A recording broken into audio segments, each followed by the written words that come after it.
Nainget latta iti plagbon monitor iti siyudad ti Bigan, iti masakupan da maipapanken Bagyon Mina, segun ken ni Action Officer ti CDRRMC, Glenn Concepcion, at dalatta iti nakatuding nga agmonitor kadagiti barbarangay kang ronaan na dagiti kanayon amalayos.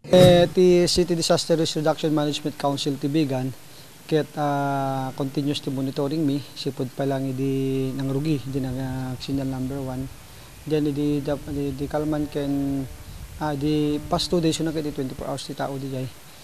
So far hammet nga isu ti damages ti Bigan.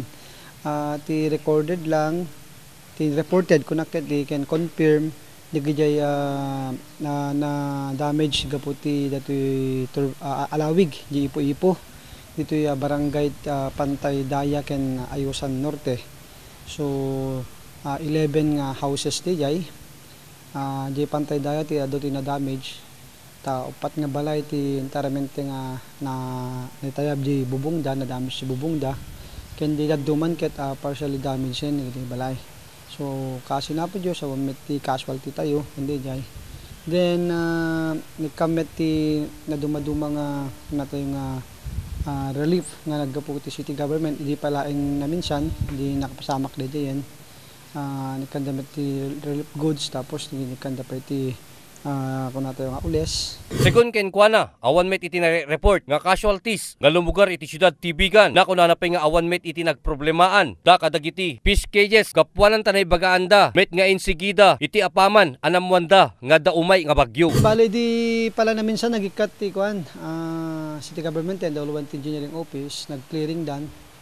Siyempre, dado mga amin sakbay dito ket signal number 1 tayo, may kasi nga kapigsa, then natudo, then angin pa, dagiti nagdumaanda ngamin ta na angin. So, idi met laing na minsan talaga nga nakliran namin di gajay, di banners, sa tinubra ti city engineering office. Agal di gajay nikata na nagbitinen ket kuwato miten cause hazard met kadagiti motoristan. Impaka mo pa nga road iti natakamat ng opisyal, ngano kasapulan iti tulong, kang ronaayan ti kastoy a kalamidad. Ket mabaling kailangan tumawag iti numero 722-0976 wenno 667-4250.